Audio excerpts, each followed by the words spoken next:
is the sound of silence. Yeah. Do you like the Disturbed? No. I don't either. I'm not a fan of the Disturbed, and it's not just because I'm some, traditionalist in music, but I just feel like that is a song that is so timeless and such a classic. And I was never a big Disturbed fan. I'm not going to lie. I don't really care about their music. I don't really listen to a whole lot of it either. I mean, Down with the Sickness is fine. Yeah, it's fine. I used to play like Quake to that, actually. Down with the Sickness. It's really good. And Duke Nukem. I think that was what we played. It's pretty good. Yeah. So, welcome to Uber Cube, the podcast where we discuss all things Cube, but with refreshments. This is your host, Anthony Adams, a.k.a. Uber Bear, and today I am joined by the team. Let's start with the team. Who do we got from the team? Go team. Hi, go me, Sports. May, also known as Magic. Hi, Magic. Hi, mate. Stu. Yeah. It's been a couple of episodes. So you know what? Nothing feels better than getting the gang back together. Yeah, it is, right? True. Before we even get going down the road of talking about what we're going to talk about, which we've kind of pre-gamed and talked about, and I guess you'll find that as we find that out.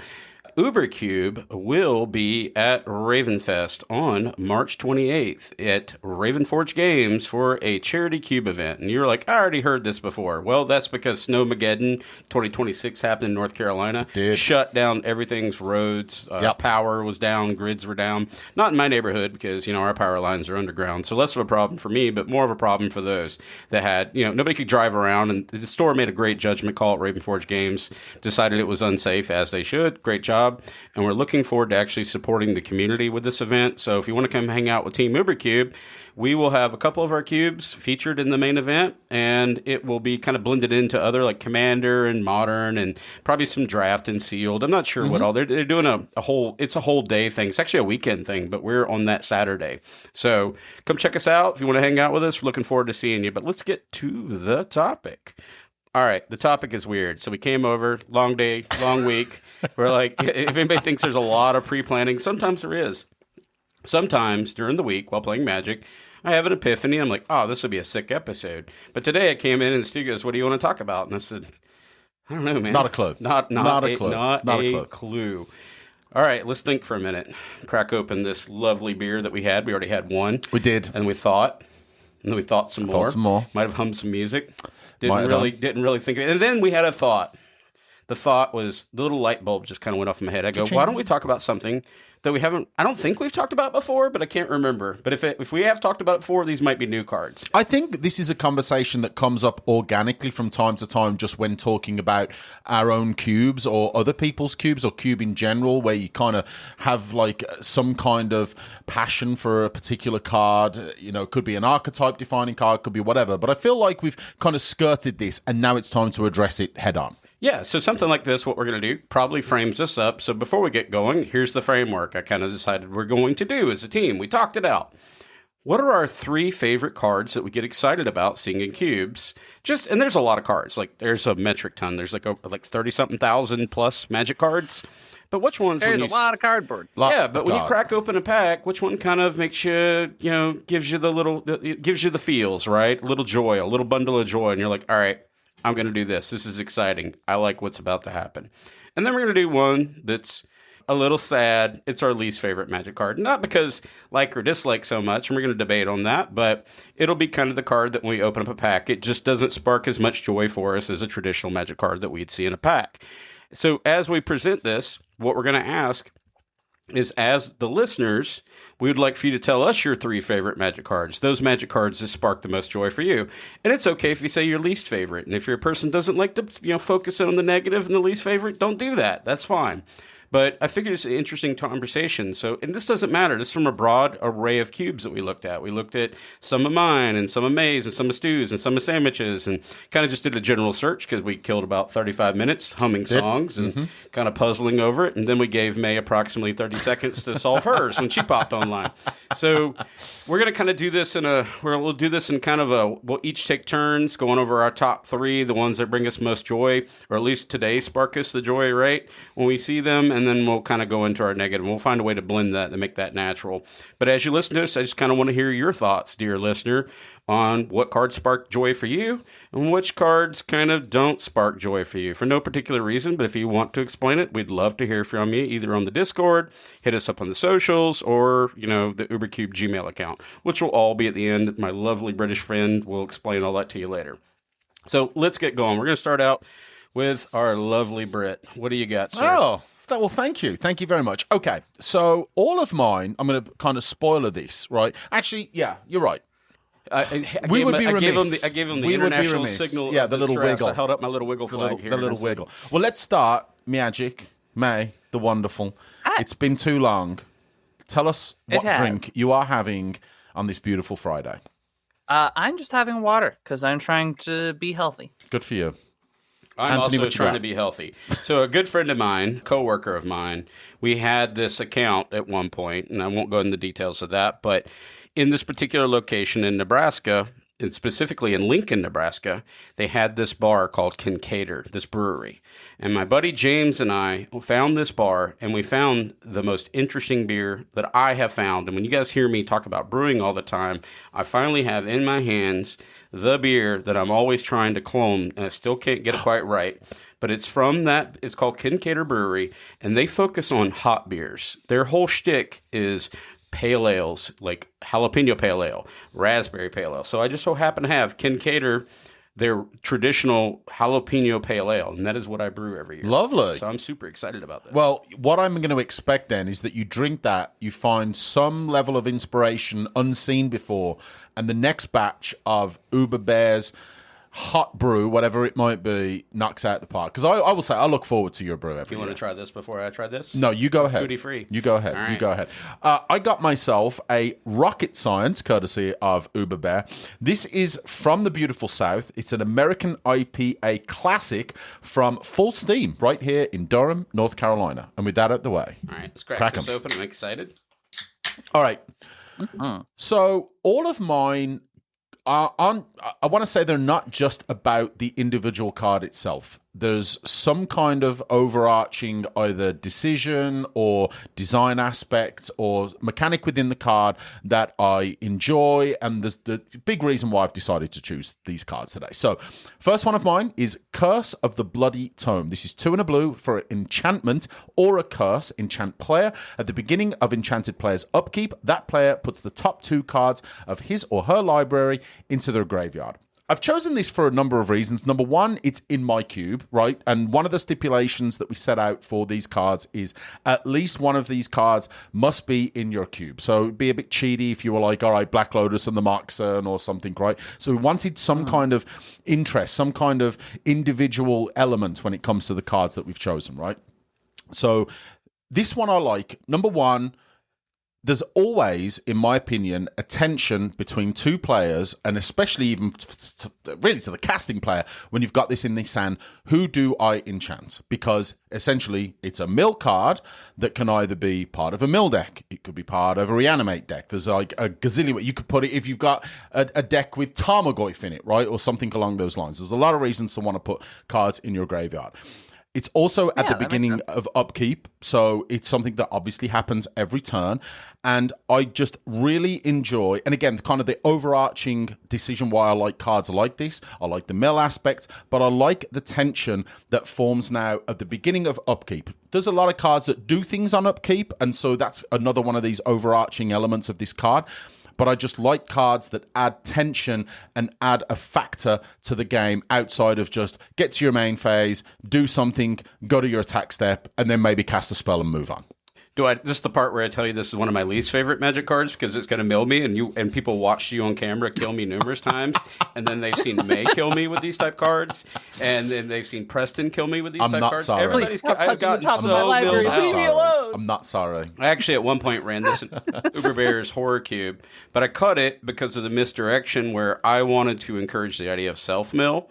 And well, that's from the encouragement of, say, Sandwich. Sandwich said, you need to really prop up the self mill, but that interesting little dichotomy of you really hope the player's choice comes engaged. I like that you have that much faith in the human race here to make that decision that they're not going to just mill you out. They're going to do self mill. But I actually removed this card in particular, and I love this card. It's a great choice. But unfortunately, they didn't do it so they could do spider spawning. They did it so that they could humiliate me, and I have no deck, so I'm not really their opponent. Yeah, and this is in my Diablo cube, and I will say this, that there are elements to this card that will make it work both ways. So you're perfectly fine with putting it on yourself. Obviously, it works very well when you're putting it on another player. So, but I love everything about it. Again, I love tension pieces. I love the fact enchantments, I feel, are just incredible. Permanent. It's a great permanent type. Hard to remove for a lot of cubes, and I do make sure that I have support for that. Does that make it better though? Question mark. Does it make it better? Makes it.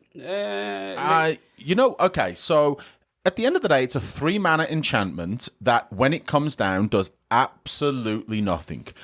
And at the end of the day, the person that you're playing against, they might enjoy the fact that you're milling them. So there's always the opportunity cost of, I might be looking to mill that player out, but that player might be looking to put cards in their graveyard, and now you've given them a benefit rather than a curse. The Pro Tour just actually ended with a mill With the mill deck, yeah, absolutely. Yeah, so I get that. Yeah, I get it. This card's not bad, May. You love mill. I'm not opposed to mill in either of your cubes. I'm really not. The Diablo cube or the Fey cube. Because the speed of the cube, it balances out a lot better than I thought it would. In general, I don't like the stuff that says cut half your deck, cut a third of your deck, whatever, or the commander that says multiply that again and you're just instantly dead, these type things, right? And I think that creates a lot of the tension or the feelings or the vibes from mill. But in a cube like both of yours, I think this is perfectly serviceable, and I don't get to feel bad. It's almost kind of funny. I'm trying to beat a weird clock. I didn't expect that feeling, especially in the Diablo cube, while I'm getting milled out, trying to aggro him out, and I can't quite get enough damage through. It's a little fun. I see the fun tension there. I wouldn't have expected it, but it is there. Yeah, there you go. May, how about you for a favorite? We're going to rotate the favorites. Sure. So my first favorite that came up was Cogwork Librarian. And this is a card that can really only exist in Cube, right? Like, sure, we can go back to conspiracy drafts or whatever, but let's face it, a majority of the time that we're going to be having Cogwork Librarian be relevant is for cubes. Yeah. And whenever I see a Cogwork Librarian in packs, it makes me very happy, especially when I've seen a few cube designers keep their Cogwork Librarians separately and then introduce them into the packs afterwards. And I really love that as a concept as well. So it's just yes, everybody has Cogwork Librarians now. So that way it feels like everybody can just do interesting draft choices, because it makes the drafts have an additional decision point that makes it feel engaging. And while sometimes it can lead to points where it's yes, why does this pack feel like it's a little bit off? And it's just well, it's not actually off. It should be the same amount because you're putting the Cogwork Librarian back, right? But despite sometimes the occasional confusion, because people, and this happens even without the Cogwork Librarian, because, so sometimes drafting just gets confusing, but just the additional decision making and being able to I now have a Cogwork Librarian. I now can just take 2 first picks during the second pack. Just feels so nice. I love it so much. You just solved the problem for me on accident. You didn't even know. So I've been struggling with so I love Trading Post, and that's not one of my cards on here, but Trading Post is starting to feel a little too slow in my artifact cube, and people have mentioned to me over and over again about adding Cogwork Librarian, and it's a construct, not that would really matter, but it's kind of been a pressure point that's happened in our group. And the more I thought about it, but I couldn't find a cut, and then I've been staring at this Trading Post. I think you just solved something for me, because I was literally looking at my cards today going, I don't know what to do with this Trading Post. I love this card, but it's kind of a pet card. And I think you just solved that for me by now I've got a slot. So thank you, May. Yeah, so you're welcome. It's interesting. The first card that I talked about, right, Curse of the Bloody Tome, that is part of a mill package of which there are several other support options, but not a high density of supported cards in the cube for that, right? And so Cogwork would give the ability for one of my players to be able to take a couple of those pieces if they were really going hard on the mill strategy, right? Yeah, and I think Cogwork particularly shines where, last night we played what absolutely is turning into and maybe my most favorite cube right now. I'm not even kidding. The Black Parade is just bonkers fun. So good. I would have killed to have a Cogwork. And I will honestly say this, any cube where you are supporting archetypes where you've got kind of multiple of these high criticality pieces, right? So obviously reanimate, you need an entomb, which I had an animate dead and reanimate, which obviously is needed to make the deck work. There was a couple of other cards that I had to pass that I was devastated to have to pass a couple of times because I needed fixing, which was trash anyway, but another time because there was multiple pieces of the archetype in the same pack. And I honestly think any cube that has support for archetypes with those kind of real high-end, really badly needed pieces, I think Cogwork needs to be or can be in that cube. And May, I love you so much. That was very, very close to being my second pick. Okay. It's a good card, So and close. the reason that I love it so much is that I will say it from my chest, it really can belong in any cube that's not time-locked and doesn't have weird drafting rules. Basically, any cube that doesn't have those two conditions can run a Cogwork Librarian. And when it does show up, it just makes your drafts more interesting. It makes them better. It allows for more deck building creativity. Yep. It just makes the draft building process more engaging. I agree. I think I'm sold, and I've been kind of a naysayer towards the card, not for any particular reason. It's just more of the changing up how the draft. We're happens, converting right? Anthony. So I think you both sold me. We don't even have to argue about it. I think I have my trading post. Rip is going to go out, and then I think Cogwork's going to go in. I think that'll make the cube better. Love it. Put it in your vintage cubes. Yeah. Put it in that cube. It's not a terrible idea. Actually. We need to, and I honestly think we could do with doing an episode on changes to the Black Parade cube. We've done an episode about it. I think some lessons learned on cards that really would go a long way to supporting it. And I'm very happy to come up with the numbers and the cards for that. But I think it would be great. All right, ordering some tonight. Nice. All right, I got my favorite card. This is the first one that popped in my head. So if I'm opening up a pack for any cube, there's a couple of cards that excite me in particular, and I'm going to go over one now. And it doesn't really matter what the cube is, just when I see this card in particular, I'm like, oh, wow, okay, I'm going to do this. Like, for whatever reason, it sparks joy for me, and that's Arcbound Ravager for 2 colorless. It's a 0/0 artifact creature beast, sacrifice an artifact, put a +1/+1 counter on Arcbound Ravager, modular 1. I love modular. I love this idea. I love artifacts. I mean, spoiler alert, I got Uber's artifact cube. But this card is one of the reasons why I built this cube.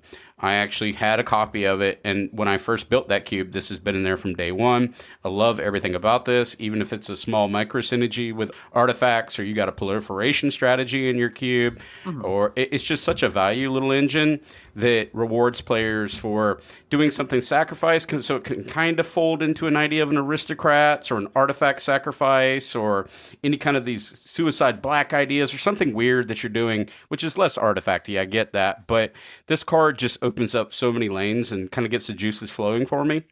And I'm excited to see this in anybody's cube. So let's kind of continue to rotate around. Anybody have any things they want to say about Arcbound? Oh, yes. Hold your horses there, Sugar Lips. First of all, in a world, it's 2026, in a world of high aggression, very fast, undercosted creatures, a 1/1 for 2, that's all you're getting. Yep. Right? Underestimate this card at your peril. You'll lose. Your peril. Yeah. It's not just about the speed of the deck on the other side, right? Yeah. It's about how fast can I make this card go absolutely ham sandwiches. And I would even argue that with the proliferation of, like, notice I use that word, things like treasures and cards that make artifacts almost just from doing nothing except other things, clues, food, treasures, whatever. Cards like this get more and more powerful as the game evolves to support things that you can just say, you know what? All I need to do is play this and nothing else. And I can sit and I can make my clues, make my treasures, and, oh, you're wondering if I'm going to play like a massive spell? No, you know what I'm going to do? I'm going to attack with a flyer, and then I'm going to sack all these clues, all these treasures to Arcbound Ravager, and then I'm going to sack Arcbound Ravager. I'm going to put 10 +1/+1 counters on this flyer, and you die. Artifact flyer. On this, yeah, exactly. Yeah. Right? Like the what's the battle... It's the wasp thing. Battle wasp. Zabaz, is it, I think? Yeah, Zabaz. Zabaz, Zabaz in there. Battle Zabaz. Yeah. something like that. That's like, and again, another great tension piece, right? So what am I going to do? Am I going to sack them? Am I going to play big? Like, just fun, really cool mechanic. Great choice. I really like that choice. Like, part of the early discussion before we were talking about the show is that I really like the oldie but goodie style cards, and especially when they can like retain a lot of their power even over time. And this is definitely one of those cards, like having just a free sacrifice outlet that enables like a big powerful beater. It's spooky, and the fact that it can keep those counters moving around, like at least moved to one other creature on your board at least once, right, is spooky. That's a spooky effect. It's real good. And like the fact that this card's old as, well, okay, I'm not going to say old as dirt, but it's pretty old, right? And it's still around. It's an impressive card, and I really like it because it has that kind of, yes, this can all be part of like some weird engine. It's creative, but it's also big and stupid, and I like the flexibility in it. Yeah, it's like a great choice. It's like a smart Tarmogoyf. Smart Tarmogoyf. Wild. Smarmagoyf. Intelligoyf. That's what that's going to be the name from now on. Contact Skyfall. All right, Stu, you got one you want to do here. All right, next one. This is. I'll go straight into it. This is Fable of the Mirror Breaker. 2 in a red for a saga. It's one of these new fangled enchantments, right? So 2 enchantments in a row. Yeah, never thought about that. Yeah. So when it enters, step 1, create a 2/2 red goblin shaman creature token with whenever this creature attacks, create a treasure token. Step 2, you may discard up to 2 cards if you do draw that many cards. And then step 3, you exile it, then return it to the battlefield, transformed under your control, where it becomes basically like Kiki Jiki, right? So it's a creature, you can pay, you actually have to pay 1 and tap it, but then you can make a copy of another creature you control. This one I love, and I'm going to go through each of the 3 steps very, very quickly. I love that the Goblin Shaman comes in. When it attacks, it creates a treasure. That's a good value piece that's continuing. I love that it's a Goblin Shaman, and you have to chase down this really expensive token. Yes, I'm ever so sorry. Look, you know what you do? You take a little white piece of card, got it covered. You've got your little, fancy token. No, your marker tokens, right? Whatever they're called. First point that I'll make, that I almost feel like if this was designed today, and I'm almost surprised that it's not on this card, the Goblin Shaman does not have haste. You feel like that was maybe something that might have been in there at some point, and someone was like, hang about. It's a very smart decision. Yeah. Because you don't get that ability immediately, right? So essentially, again, I'm all for what does it do when it comes down, and then what is the potential later on. So when it comes down, you're paying 3 mana for a 2/2 Goblin. That's it. That's all you get on the turn it comes down, right? So there is some kind of sort of patience that you have to have with this card, as powerful as it is. The loot effect, obviously very, very, very, very powerful, good in an array of different decks. And then exile it and bring it back. I'm a big, big fan of Kiki Jiki, of Kiki Twin, like the Kiki Jiki combos. So the fact that you have this additional option that, yeah, you have to pay. It's not quite as powerful as Kiki Jiki, but just obviously there's other things that you can do with Kiki that you can't do with this. But I just really like all the options in this card. It's never felt overpowered to me at a time. So, this came out at a time where I really feel like the power level was ramping up. But I just feel like this is just on the cusp of, it does a lot of great things, but it doesn't feel too broken. Sharp disagree. This card is busted. It's very, very powerful. Don't go just slamming. It's very powerful. This card in any old cube and call it a day. This cube can get out of control. Obviously, rapidly. I agree, and obviously you have to kind of think about it. Caution tape on this card. Big time. You have to put this, I think, in the context of this is really vintage cube, very, very high power. Legacy. Sure. It's push. It's a push magic card. It is, but I feel like there's other cards that are more pushed that have come since then. Well, yeah. I think it would have been more pushed. Okay, how do you make this more pushed? In 2 steps, you give the Goblin haste, and you make the Kiki Jiki not have to pay 1 to make the token. Oh yeah, then it's utterly broken. Yeah. I feel like those 2 limitations are enough to kind of curb it enough that it works. We'll have to talk to Gavin again next time we have him on. I'm interested to see how designers approach cards like this. Like, what restraints do they do in design to stop the Kraken from breaking loose every time, right? Because you're right. There's a few checks on this card to not make it like insane. Or maybe it should have been a 1/1 goblin. I mean, yeah, I don't know how much that matters. But I think it matters. let's just break this thing, make it a 3/3 goblin. Let's turn it blue. Let's make it cost 1 blue mana. Sold. They need help. One blue Phyrexian for this. Phyrexian. 3/3 haste. Get probed. Create 2 treasures. Get wrecked, nerd. Just Kiki Jiki looking over at this enchantment. Look what they need to mimic a fraction of That's my right. power. Yeah, exactly. Yeah, I mean, you've got 3 turns. After you've played it, Kiki Jiki's 5 mana, so maybe that's, even though you do get, the treasure. But anyway, I like this card. Yeah, this card's spooky. The fact that it can come down on 3, I feel like that just the backside and then the front side, just you get a lot of value from it. Mm-hmm. And even if you don't get it all the way through, just getting the 2/2 that creates treasure tokens is not terrible. It is not a terrible for 3. And enchantments are hard to answer. They are. I think that's They're why Stu actively picked hard to these. answer. No one can interact with him very well. Maybe you're finding a point theme of what I'm choosing here. But, Yeah, but it's a good card. And I feel like we should put a tag on this just because Stu thinks this is one of his favorite cards. We do not want to see this mass proliferate in every other cube. Okay, let's move away from enchantments then. May's got one piece of Okay, it. May's and, up and next. go to Maze. Yeah, let's get away. Round 2, fight. All right. So my second choice is I'm once again sticking to cards that really only pop up in cubes, and that's Booster Tutor. When I was initially trying to pick out cards that were like my favorite to see in packs, I was initially like thinking of things like Flicker Wisp and whatnot, right? Where it's just like, yeah, these are like oldie but goodie cards and like cards that I'll enjoy to play. However, there's a sort of tone and a sort of, let's say, admission to form is what I'll put it.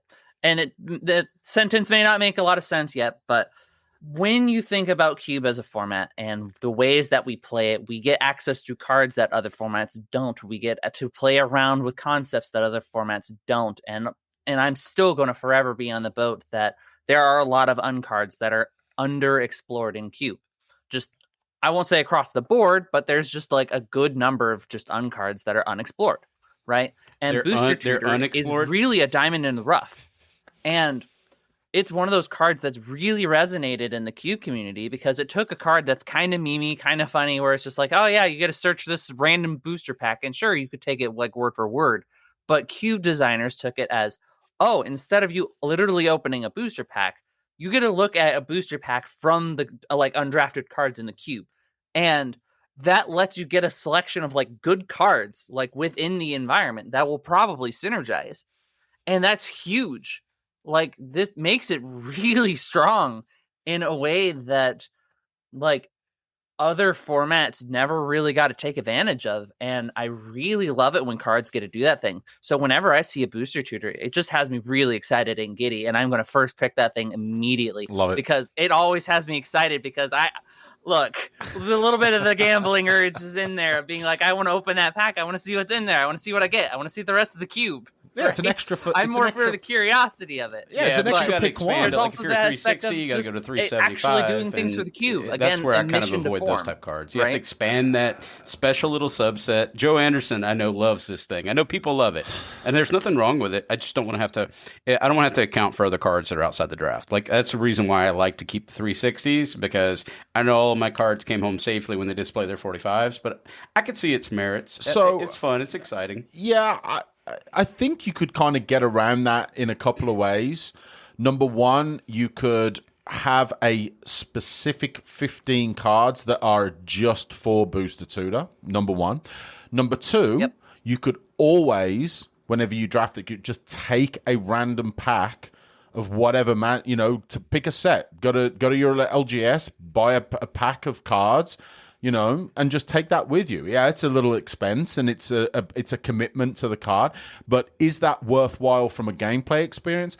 I feel like it is, and especially like you imagine your horror cube, right? You've got Booster y'all Tutor are in there. overlooking the important solution here is add 15 cards to your cube. Yeah, add 15. Just adding 15 cards to your cube solves the problem. Yeah, or you as a horror cube curator, you go to your LGS and you buy a handful of packs of Innistrad or whatever, set most likely aligns with your cube.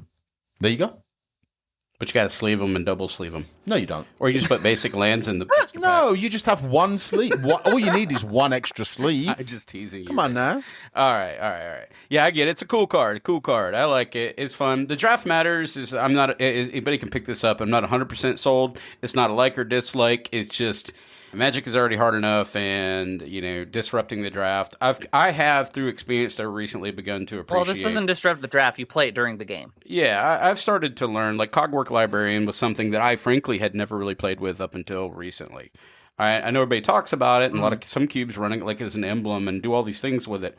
I just hadn't personally experienced that. I think the last time I did do it is when that set came out.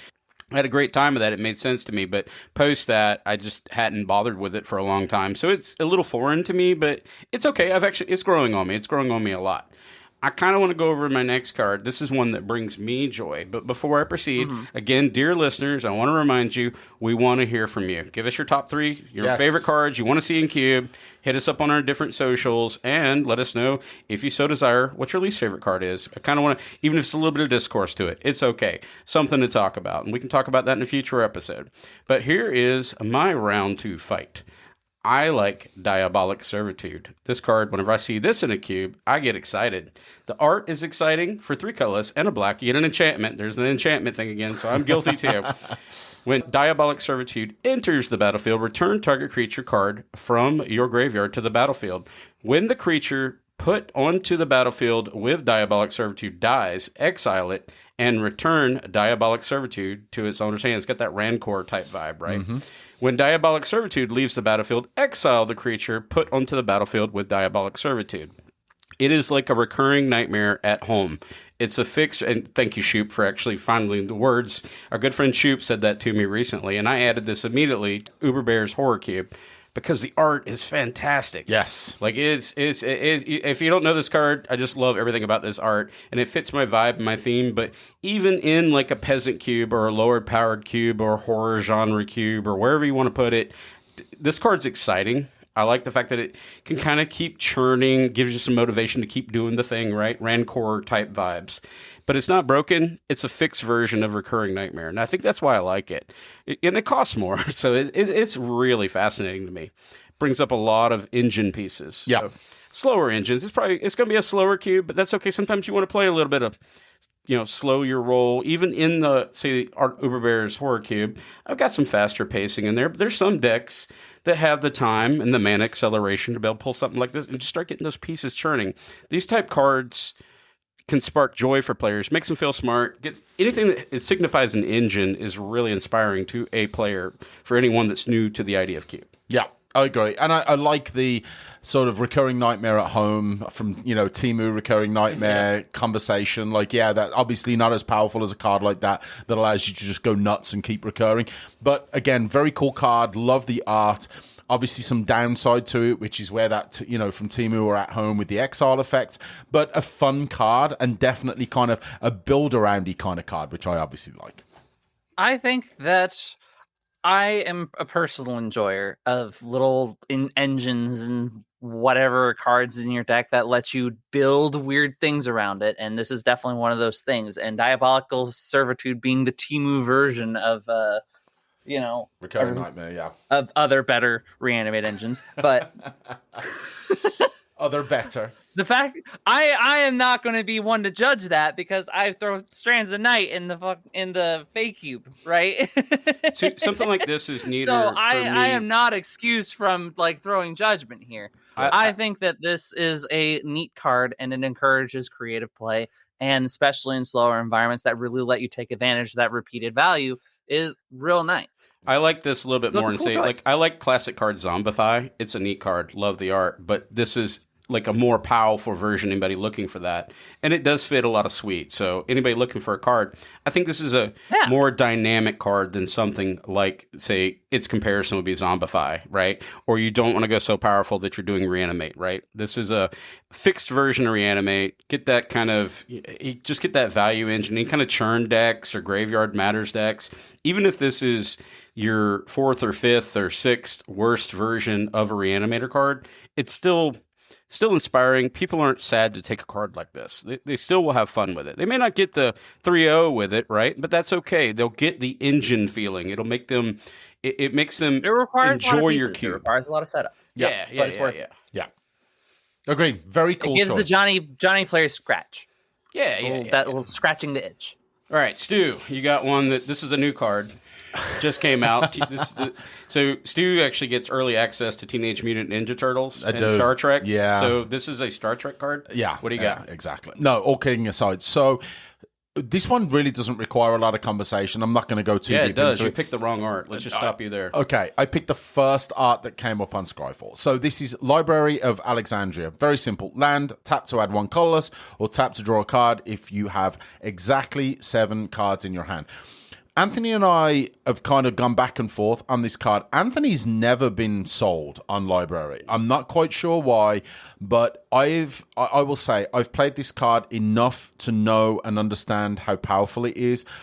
I know that from Anthony's perspective, it's like, yeah, but you've got a land that you've played, you only get 1 a turn, and now you're kind of committing to, having to try and keep the 7 cards in your hand and, not using one of your lands to tap for mana to establish your board state. And I don't disagree with that. There is a real cost associated with it, but the cost associated with it, especially in the right deck, can really pale in comparison to the fact that you have a permanent on the battlefield and all you have to do to draw a card is tap it. That's it. You don't discard, you don't pay life, you don't do anything. You just tap it and discard. And if you get this down on turn 1, especially if you're, I'll say definitely if you're on the draw, you play it, you tap it, you draw another card, you go to your next turn, you play another land, you can play a 1-drop, you back down to 7, now you can tap it and draw another card. Just the fact that this can get you so much of a resource advantage at such a small cost and is so easily repeatable. This is, I will say this, I'll be honest, I don't know why you don't value this card as highly as I do and as many other players also do. a value engine that's hard to answer. Exactly, yeah. Unless you've got a strip mine or a wasteland or, I've got all those in my hand right now. But the reason why that I'm less enthused with this card, besides it's called the Library of the Wind every time I even post this, like in our Facebook channel, right? They're like, Library of the Wind, why would you post this? Most boring pick one ever. And I'm really struggling with it. I know this card is amazing. I've seen people play this card to great effectiveness. I just think in the year 2026, as efficiency's increased and the scheme of how a lot of the games are played, Blue, for example, Blue's become like with the new Glen Alondra, which I'm currently testing. I know this isn't going to be for everyone, or whatever you want to pick. It's a lot more tempo-based, a lot more empty your hand, a lot more get in the game. And actually, the game where we used to do hold-up counter magic to cancel or counter a Baneslayer is kind of where this was at home. Perfect. Always keeping 7 cards in your hand. But Magic is super efficient now. And what I'm seeing is like red tempo decks, and these decks are a lot more, people are doing more interactions either on their turn or other people's turns. It's hard to keep 7 in your hand. Even waiting, and I could be completely wrong here, and I'm okay with taking the wrongness. It's not as hard as you think. I know, but keeping a full grip has always been a problem for me because either I'm attacking, I feel like sometimes it's taking, this type card is encouraging a defensive posture in Magic. Unless you're holding up all this counter magic and you're drawing your deck, I get it. There's reasons why you want to have this. No arguments there. Like if you want to do like a Labman strategy or a Jace Wielder of Mysteries or Doomsday or whatever you're doing to complete a subset, drawing cards is amazing. Drawing cards wins games. Keeping 7 cards in your hand is not as easy, at least for me as a player. I always get the 5 or 6. I deplete my resources. I use my cards. Keeping a grip back and waiting for that, I just don't feel like that big bombastic play on the other side of the table that I got you by keeping 7 cards in my hand happens as frequently for me anymore in my Vintage Cube in particular. Okay. I could be wrong here. Okay, I will add an element to this that maybe you're overlooking, maybe you're not. This, if you have it, I do believe that this works very well in control strategies where you can afford to be on the defensive side. But bear in mind that Library doesn't have to be the only card draw spell in your deck. And sometimes you can go down to 5 cards or even 4 cards, and then you play another spell that allows you to draw more cards, and then you're back up to 7, and then you can start going off a game with library. So I feel like if this was the only card in your deck, then yeah, okay, I could see the argument that now you're really restricting yourself when it comes to the pace that you're able to play at. But there's also a lot more opportunities in Modern Magic to draw cards, right? There's bounce effects that allow you to draw cards. There's, Teferi, and there's, stock up and cards like that. And there's expressive iteration that might get a card out of your hand, but also allows you to grab one and put it in. So you've got plays that you can make which don't always put you down a card, right? So I feel like you don't always have to reduce the tempo that you're playing at in order to make sure that you can keep Library of Alexandria active. And it doesn't need to be active for the whole game. Even if you only get 2 or 3 cards out of it, all you've done is sacrificed, or not even sacrificed, you've got one card that you've played that's drawn you 2 or 3 cards, and if it doesn't work anymore from a card drawing perspective, now it just taps for mana. I agree with you 100%. Let's make that very clear. Anybody listening, I'm not against this card. You're a hater. I'm not You're a hater. Library. I'm just not in love with it, and I don't see the merits of it because it's the way I play. I play a lot more an assertive version of Magic, right? I'm doing hand stripping. I'm using my cards in my hand. I've never been a person that gets a lot of joy out of keeping the 7. I want to get in there and play. I don't disagree. Stand back and relax is not my. So this is a personality thing, less of the effectiveness of the card. But for me personally, I just haven't reaped the rewards. I can't count on all of my fingers and toes how many times I've drawn cards off this, where other players will tell me this is the best card ever made. It's not the best card ever made. Mate, it's obviously it's not the best card ever made. It's one of, in my opinion, I would put it in the top 50. But I don't know. I feel like that kind of discussion, what can you realistically put this in, right? We've already had the discussion about Commanders kind of ruin Sol Ring because there's too many commandery kind of cards that find their way into cubes because people don't appreciate the power.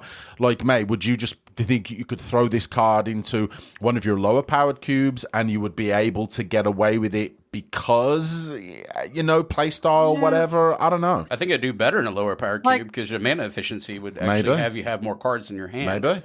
Okay, I'm trying to think of it in the context of the Fey Cube, right? Where it would probably be the best land in there, period, right?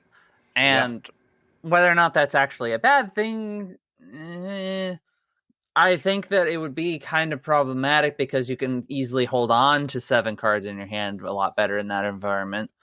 But it enables a lot. It's a 1-card engine, and there's not really a lot of answers in that environment. Yeah. So I don't really think that it can belong in any cube environment. There is a specific Goldilocks zone that it needs to exist in order to really flourish, where it's right at the point where it's all right, my value's good enough that I can hold onto a hand and have enough time that I can feel that I can put pressure on.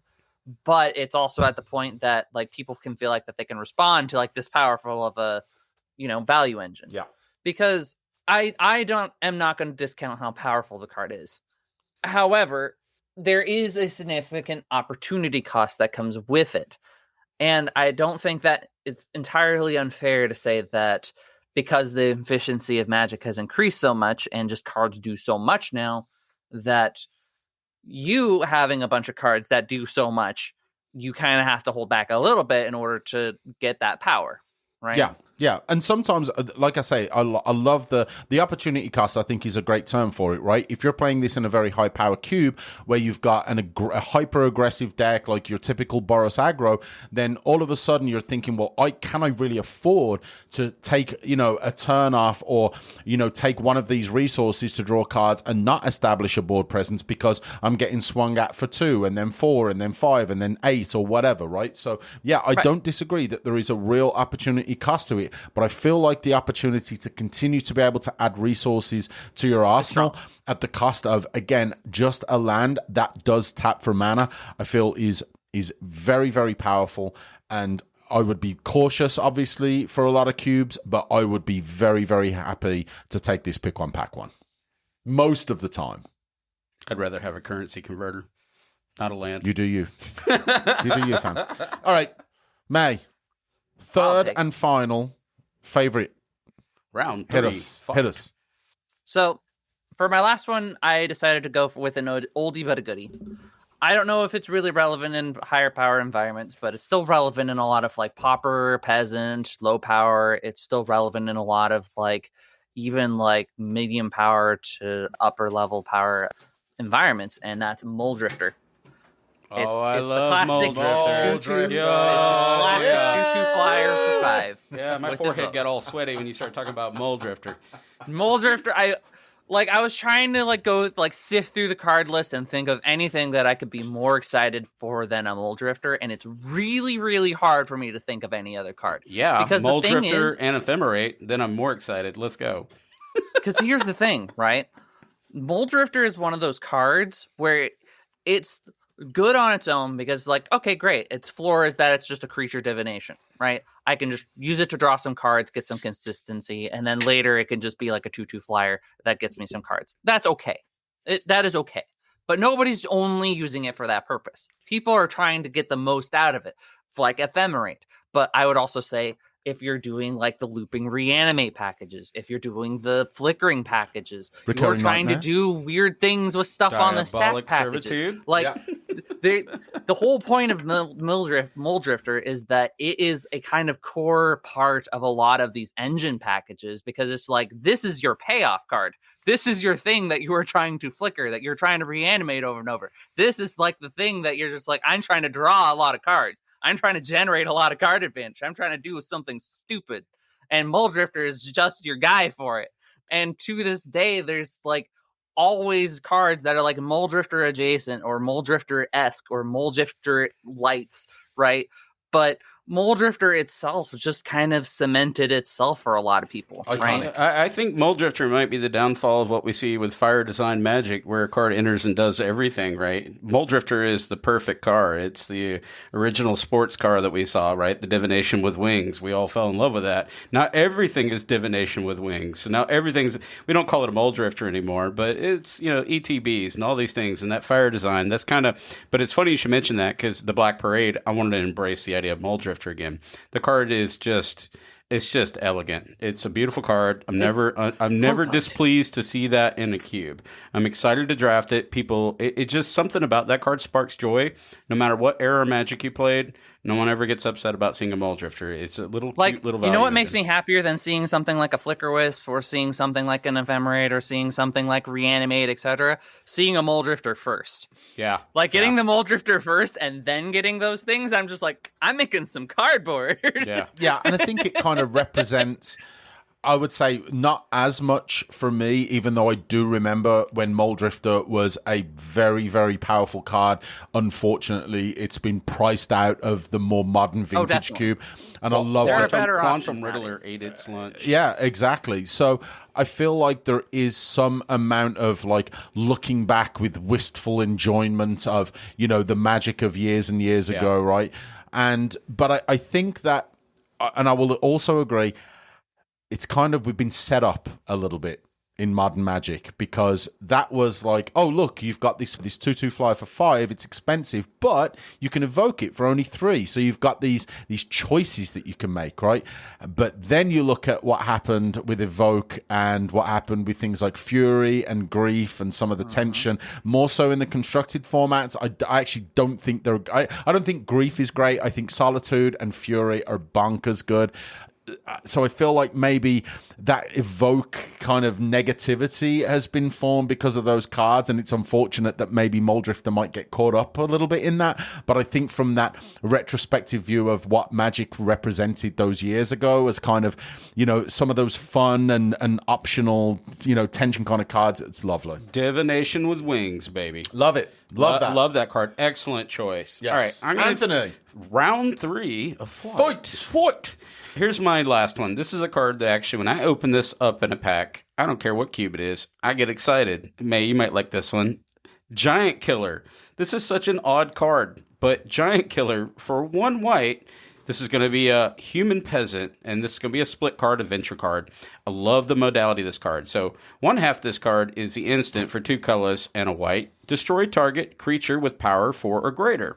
This card opens up a lot of avenues, a lot of choices. I love adventure for the dynamics of what it does. This card's like something I run in 5 Dragons Walk Into a Bar.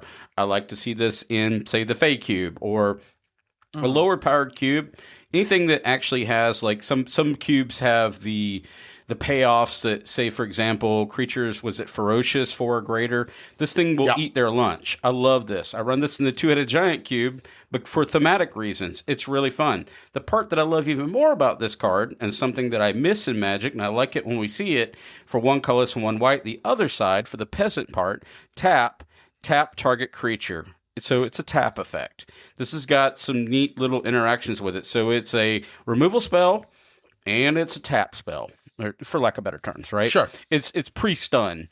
But this card is just so much fun. Reminds me of like Icy Manipulator. Icy Manipulator. This is like Icy Manipulator at home, if you could have a home for Icy Manipulator. Love me some Icy Manipulator. But I love that type of There's effect. also just other 1-cost white creatures that do a similar effect. Yes. Oh, yeah. Like Master Decoy is one of my first and favorite Magic cards of all time. The original art is absolutely insane. I like this type of stuff when I see it in the cube. I love it like in Dragons of Winter's Night, where I see this effect of like there's an entire sub-theme of tapping, or in the Diablo cube, there's tapping. Tapping's interesting. It's not something you would call an archetype because it's a mechanic, but suddenly it becomes an archetype, and you're like, I'm getting beat to death by, I want to attack with my big old giant, derpy thud monster here, but unfortunately my 8/8 vanilla gets tapped down, but it doesn't ever feel bad. Like, Doesn't it though? Doesn't it though? This is almost like the epitome of control for me. Like, this looks like a control card at its finest. Yeah. Removal and tapping is very much, I'm okay. You can't attack me with your vanilla. Yeah. Also 2 for 1. Your bail off. Exactly. Like, first of all, yeah, like May, beautiful point. It's a 2 for 1, right? So you get the chop down, so you've already destroyed a big creature, and now you've got this card that can tap another one down. It is like a control piece, right? But it's not I have 2 blue lands up, right? 2 islands or whatever, and you don't want to play your 7 mana beater because you're afraid that it'll get countered, and maybe that's the last big threat or the one big threat that you've got. This is on the battlefield. It's not even just telegraphed. It's right there in front of you. So now, if there's been some gameplay, going on, and there's been some removal or whatever, now you could be sitting there thinking, well, I've got this big beater in my hand. Do I want to play it? It's going to sit on the battlefield and just get tapped. So, yeah, okay, I'm forcing my opponent to have to use this giant killer each turn, but it really does render some of the cards that your opponent might have as being completely useless, and they don't have to be countered and go to the graveyard. They can be sat on the battlefield and just get tapped every turn. I think it's another great tension piece. There's a whole suite of these. I love them to pieces. They're in my cube. Best one of all time, but not in the suite, but like Royal Assassin comes to mind. Love this Royal reminds Assassin. me of that type of magic, that little rattlesnake type magic. Oh, yeah. You can attack me if you want to, but I'm going to respond before you move to combat. Yep. And I love this type stuff. It actually encourages people to pay attention to the steps of Magic. You know how you've got every player. I know in our group, we've got some people that'll jump the gun. They're like, start turning stuff sideways. And it might be me, and Stu will go, whoa, whoa, whoa, whoa, whoa. Calm down. What about beginning of combat? You're moving to combat? You move to combat, Anthony? I'm like, yes. All right, cool. Tap that down. Oh, I just wanted to go ahead and just attack you with my big thud monster here. And something about that, it creates like these conversations. Well, you can just dream about attacking me while you're taking a nice you can little think nap. about what would have happened to me, but it's not gonna. I love this card and everything like that. So this whole suite. So yeah, do you run this in the fake cube? I mean, this is in oh the yeah, fake I have cube. it in the fake cube. It's You such do a not fun have to card. sell me on adventure cards. I have an entire cube based around adventure cards. And I believe I have Samich, actually if 2 cubes that were Samich runs based around this in the adventure Exile cards. files, if I'm not mistaken, if he is not, he should be. But these type cards are fun. Yeah. So, because you get to have that, back to the Exile files for a minute, you get that alternate, I want to do removal spell, goes on an adventure, you can play into that too. You can create cubes around these themes. These type cards excite me. This actually is probably the most exciting card for me personally on this list. Now that we've done all the excitement, we're going to close it with, and if you want to tune out now, we're not going to harp on this too much. Let's do a little bit of the cards that don't spark joy for us. I think May, we're going to start out with yours. I think May actually has the most interesting one. Yes. May has she wants to drop the bomb here on the card that. No hate mail, please. Please don't. If you do, I just have a real spicy one. to kind of play off of Lucky Paper Radio, you can call 1-800-MAY and leave a voicemail. That's She'll right. answer tomorrow. Free beer That is tomorrow. not our number. So my actually most disliked card for Cube is Soul Ring. Here's my reasoning. I feel like when we're looking at like the power of Soul Ring, when you put it in a power appropriate environment, it's the least interesting thing that's going on in there. Like when I'm looking at like things that are going on in powered environments, Soul Ring, like yes, it's a good card, it's a powerful card, but I'm always looking at things that are interesting, like Time Walk, Ancestral Recall. I'm looking for like the really interesting, like getting my fingers in the dirty power, like pie, right? And Soul Ring's just kind of there.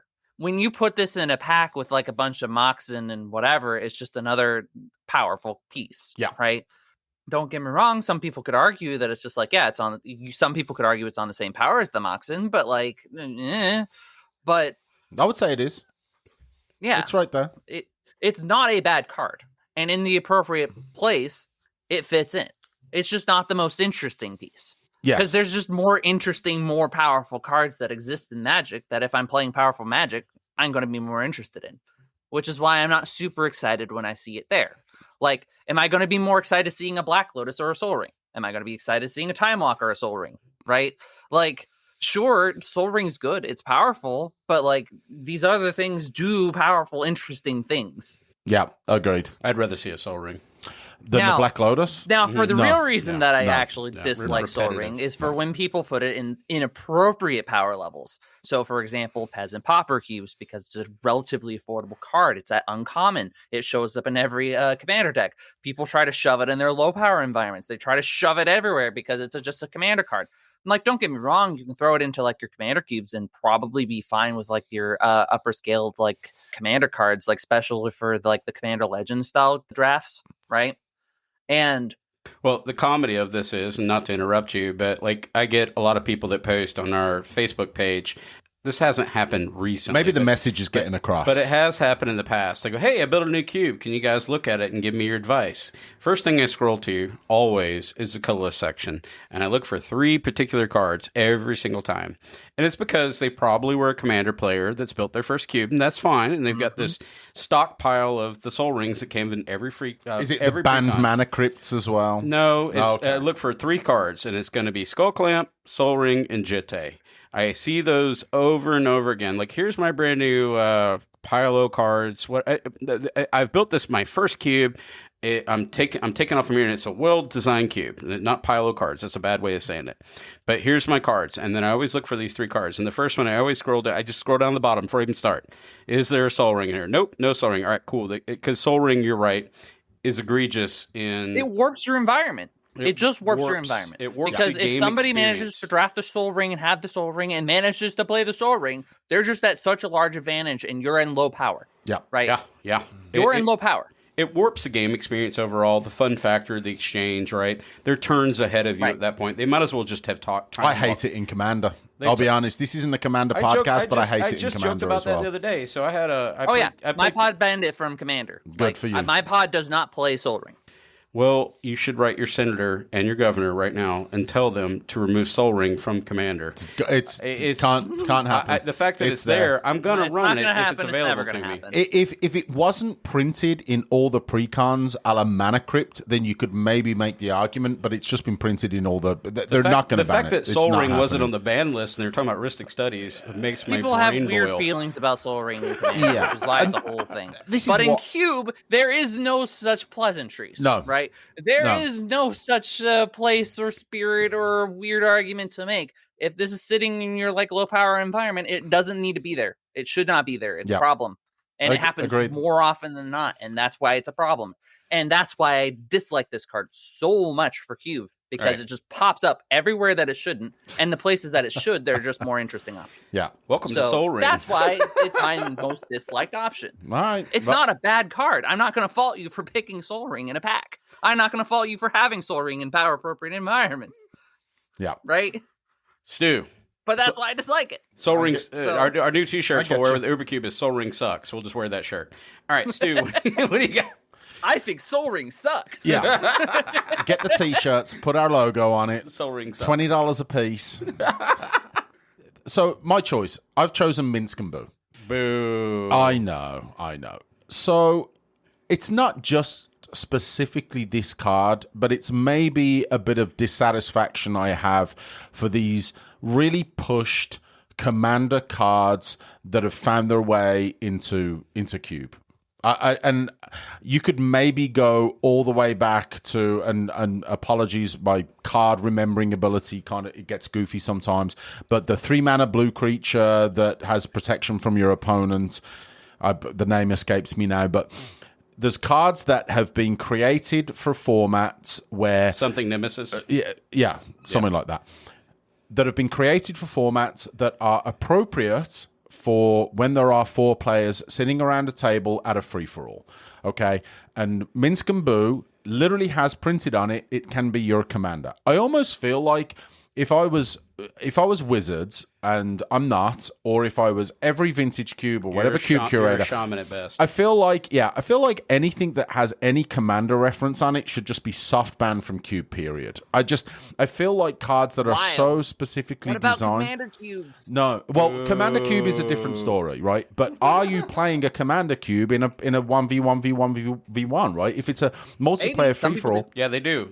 Yeah, in which case you're representing or you're promoting that kind of similar gameplay experience, and that's a different story. But I feel like in 1v1 environments where you've got these cards that are so obviously and very, very pushed, you're paying 4 mana for 2 incredibly difficult to deal with permanents, right? Okay, sure. Minsk and Boo is a planeswalker. You can attack it with creatures, and Boo is a hamster and it's a creature, and you can remove it with creature removal. But now you've got multiple permanents that can attack, that are removal, that can grow other creatures. Like, I just dislike these pushed commander cards that are just so very prevalent in Cube. Question for you, though. If it was a guinea pig or a chinchilla, would you like it more? If it was a chinchilla, I would skin it and make a purse for my wife.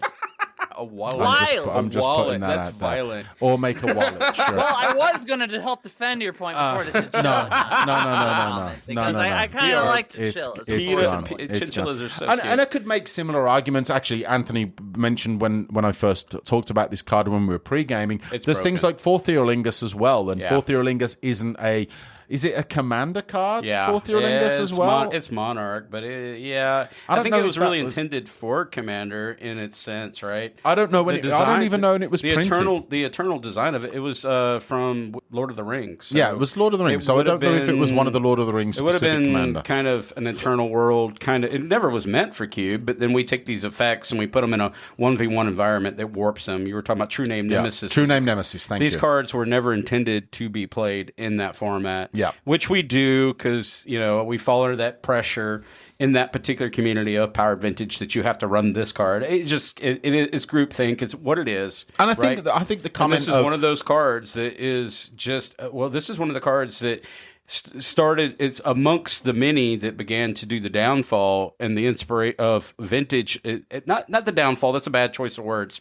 But it's what inspired me to make the Black And this Parade. is Baldur's Gate, not Lord of the Rings, It killed all the idea. Yeah, this is Baldur's Gate, but it killed all the ideas of the Maul-Drifters and the Baneslayers and that pass, and then my next turn I get the effect, right? These type cards are it's just so too effective. Impactful. But it's a great card. It's a great card. It's a very powerful card. But when it enters the battlefield, your game is probably really no way out of it. There's no joy for me with cards like this. I don't care.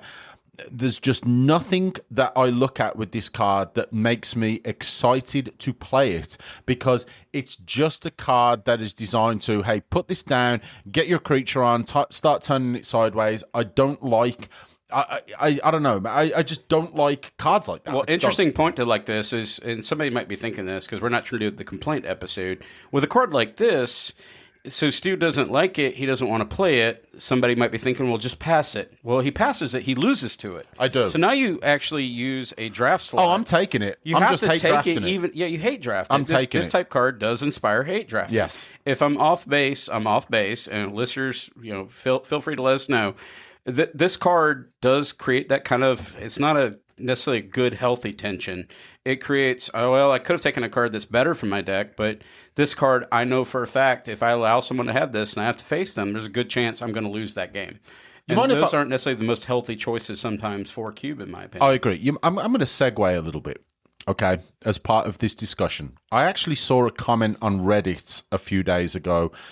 This is obviously very geared towards the vintage cube because that's the most prevalent on Magic Online. But I'd like to get both of y'all's opinions on this because I feel like this could apply to any cube. Something that was a huge criticism of the vintage cube format and the way it's played on Magic Online is the fact that when you sit down and play a cube in paper, you shuffle up the cards, everybody drafts, and then you play together, right, out of that pool. It doesn't work that way, typically, for most of the vintage cube online drafting. You draft your deck, and then you can play against anybody that's drafted a vintage cube period. It's not from that, it doesn't have to be from that draft. So you can end up having these Boros mirror matches, or you could end up with two Minsk and Boos together. And I feel that the person that made this comment was like, I really dislike this. And I feel like it's almost necessary because then you're not time locking someone to have to play and commit to like 3 hours of sitting down and playing 3 rounds plus the draft of a vintage cube. But then it creates this problem of now you've got these shared, shared decks and just the environment of having, multiple cards from the same cube all played in decks that are facing off against each other. And I don't know how you guys would feel about that, but I wonder how it would impact like your cubes, right? Where you've literally got these mirror matches that are playing against each other instead of what I feel like is kind of like a big part of the ethos of cube, and maybe it's not as much of an issue with a vintage cube, but the ethos where you've got like the cube design is designed for the 360 cards or the 540 or whatever. Everyone builds their decks and they play against each other, but there's balancing and there's decks that you can draft that are good and maybe even bad against other decks or whatever. But I feel like that's a very, very valid criticism of the Magic Online vintage cube. And to me, it kind of really promotes and validates my love for playing cube in paper and why I want to get more people into playing cubes and building cubes in paper. Get yourself away from Commander, build your cube, take it to your LGS or your local, someone's house and get on with it. Like the Diablo. Yeah. But I'm fortunate that I've got like 500 cubes to choose from. Thank you. All right, enough rambling about Minsk and Boo. My next one's pretty simple. Yeah. Comet the Stellar Pup. Boo. Roll dice. Such a good boy. No, I don't want to talk about it. He's a good boy. You just roll dice. He's a good boy. No, I don't want to talk about it. You're such a good boy. It's just... Okay, all right. It's it. I am You just somebody roll, who you likes roll dice. rolling dice and rolling dice cards. Yeah. However, I am actually with you. I also hate Comet. That's it. Boo. I actually do like a lot of the dice rolling cards, and there's a lot of like really cool dice rolling cards. Like, speaking of dice rolling cards, there's this card called Hippa, I think her name was. Let me pull her up. Cracks thumb. Hippa? Isn't that like Hippa. Health insurance? Yeah, Duchess like of Dice. Okay. She's a whole Simic thing. She costs 2 and a green, 2/2, 2 and a green, roll a 6-sided dice. It becomes a green die creature token with power and toughness equal to its result. And then you can pay 2 and a blue in order to re-roll any dice. Right? That's a cool card. I love that card. That could be like an actual card, but it's an uncard, right? And that's something I can really only explore in the space of Cube, right? Call back to the previous conversation about uncards. When I look at Comet, right, this isn't really an interesting card. This is just kind of the Urza.com equivalent of cards. I'm sorry, but it is. It's like a not interesting where it's Golos. just like, yes, I'm going to do a random planeswalker ability that I can't really strategize around or do anything with. No. Versus a lot of the other dice rolling cards, it's just like, sure, you have a variation on what the dice roll is going to do, but you have ways to play around that dice. You have ways to like manipulate the dice. You have ways to, let's say, you have ways to always get an upside for rolling dice if you are going hard into the dice rolling thing. Comet is not like those. Comet is, I have a set of like 4 different abilities, and you don't actually get to choose any of them unless you explicitly went full in on dice rolling. And the worst part about it is that it's in Boros, right? Because all the good dice rolling cards are usually in like green and red, right? Like, it has red cards that are like decent, but like a lot of the other good like dice rolling cards, especially printing unsets, good Boros whatever, cards, just wizards. like, Nope. She said a lot more than I would even say about this card. I ended it. I know you weren't going to say I don't want to watch people roll dice. As somebody who likes dice rolling cards, I'm even insulted. This card's horrible. I hate it. But it's a fun magic. It's not that any of these effects are I love stopping bad. the game It's and just everybody you never cheering get that to they're choose rolling which ones, sixes. and then It's the so much counters fun. that it gives or takes off of itself feels like it could blow itself up at any moment. It's bad. I hate it. I hate everything about it. Besides the fact that this is It's a out of puppy in place. space, which I could, sure. The only redeeming thing for this entire card is it makes squirrels. That's it. Make squirrels. That's where I like, cool, make squirrels. I love squirrels. I just don't like space dogs. But you know, I see this in a couple of cubes. That's fine. Again, this is my Yeah, I mean, look, the 1 and 2 get a couple of squirrels. Okay, so break the card down. If you get a 1 or a 2, you've paid 4 mana for 2 1/1s. It's not great. If you get the second ability, right, which is a 3, return a card with mana value 2 or less from your graveyard to your hand. It's only to your hand, and you've paid 4 for it, so the return is okay, but not spectacular. 4 or 5 deals damage equal to the number of loyalty counters on him to a creature, and then you take 2 loyalty counters off. So that can be pretty good, but it's like, I don't know, 4 mana dismember, let's say, right? 5 damage, as it comes in with 5 loyalty. Okay. And then 6, you may do it twice. I don't feel any of the abilities are obnoxious. And I feel like they're actually, if you roll a 6 and you get to double roll again, okay, that I can see someone sitting across, oh my gosh, they've already rolled a dice once. Are they really going to do it 2 more times? It's obnoxious. It's a 1 in 6 chance. It's obviously, it's Keep in mind, you're also having to like mitigate the counters on top of this. Yeah. So not only are you dice rolling, you're also keeping track of your counters. Yeah. And if you're in a dice rolling strategy, which usually if this is going to pop up in your cube, you have other dice rolling things. Yeah. Which means you're also keeping track of the other dice triggers. I mean, maybe. Right? I feel like this card can be an independent card. I will say I do not dislike Comet. I'm not. I don't know if I really have particularly strong feelings either way about rolling dice. If you like them, great. If you don't like them, okay. I don't feel like any of the abilities are obnoxious. I feel like it's a good card. I feel like the art's cute. If Anthony doesn't like the art, whatever. I like Comet. I like it. I love it. I love it a lot. Love. Can you move to the socials? I don't want to look at this dog no more. And someone's going to start rolling dice soon. And then other than that, Stu's going to take us to the socials. As always, a huge thanks to all of our Patreons, to David, Richard, Wilsey, Chris Fitzgerald, Timber Dragon, Brian Christensen, Keaton Schultz, Lord Justice, to Preston, and our own friend, Sam McKenna. Big thank you to all of you guys for helping us keep the lights on here at UberCube. As always, facebook.com/groups/MTGCube, about 1,200 or so members We have now. exceeded 1,200 1,200 plus. There you go. Yeah. Lots of great conversation going on over on the meta. If you want to support us, you can find us at Twitter at UberCubeMTGPod or at Bluesky, UberCubeMTGPodcast.bsky.social. All right. Well, thank you, everyone, for a bit of self-indulgence, I feel like. But as Anthony mentioned at the start of the episode, reach out to us. I would love to see on Twitter, on Bluesky, on the Facebook page, on our Discord in particular. Let us know cards. And obviously, this is kind of a what sparks joy to what doesn't. This isn't necessarily about power level. This is more about what cards you enjoy as a listener and what cards may spark you to not just develop an archetype, but potentially spark you to make a whole new cube itself, right? There's a whole lot of a landscape out there to explore. We'd love to get your feedback, and maybe we'll do a follow-up episode if we get enough responses. I think that'd be fun. Yeah, if we have a litter of puppies that roll dice, I'll definitely talk about it. Yeah, okay. Well, you know what? At least you can't kill them with Giant Killer. The squirrels.